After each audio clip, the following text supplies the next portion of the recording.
Di laboratorium ini dikembangkan daging buatan yang disebut oleh penelitinya sebagai daging bersih untuk masa depan. Dia bersama timnya sudah bekerja sejak 2019. Awalnya para peneliti mengambil jaringan otot dari sepotong daging asli. Mereka mengisolasi sejumlah sel induk dan mengembangkan daging buatan. Dan ini penting untuk masa depan.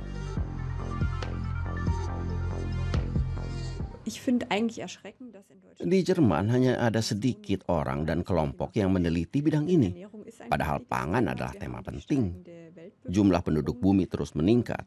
Dalam 20 tahun mendatang, kita tetap harus bisa mencegah kelaparan, salah satunya dengan daging dari laboratorium.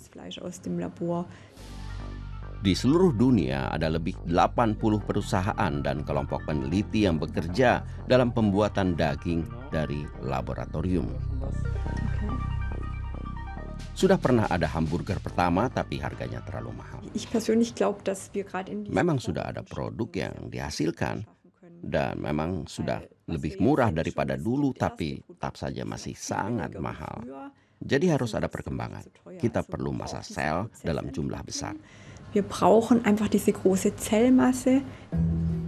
Dia dan timnya membuat bongkah yang terdiri dari ribuan sel dan disebut spheroid. Dari situ dikembangkan daging buatan. Sel biasanya perlu sebuah permukaan yang bisa ditumbuhi.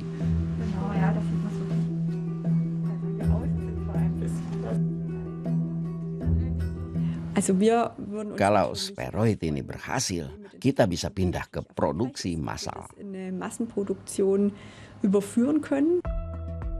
Masih ada beberapa tantangan. Misalnya daging steak punya tekstur, memiliki jaringan lemak, dan konsistensi yang padat.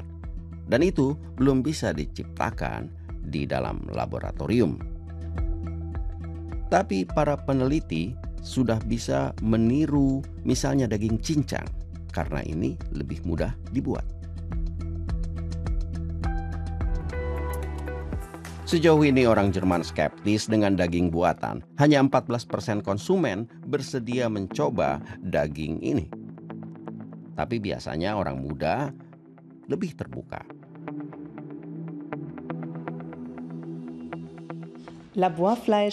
Kalau membayangkan daging laboratorium, banyak orang membayangkan peneliti yang kelihatannya agak gila. Jadi gambar yang muncul di pikiran orang membuat mereka segan. Dan kata laboratorium juga punya konotasi berlawanan dengan kata alamiah. Walaupun orang juga bisa mempertanyakan sejauh mana industri daging skala besar saat ini masih berkaitan dengan alam dan produksi alamiah.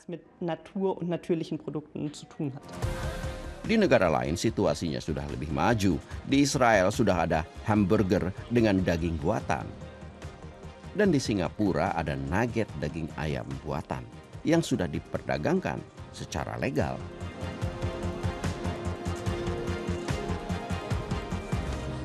Semua perkembangan ini menjadi motivasi bagi tim peneliti. Kami nantinya bisa membuat daging sesuai kelompok sasaran, misalnya untuk perempuan hamil. Dan untuk orang-orang lansia, kami bisa membuat daging yang lebih lunak, diperkaya dengan gizi. Untuk itu, fantasi tidak ada batasnya.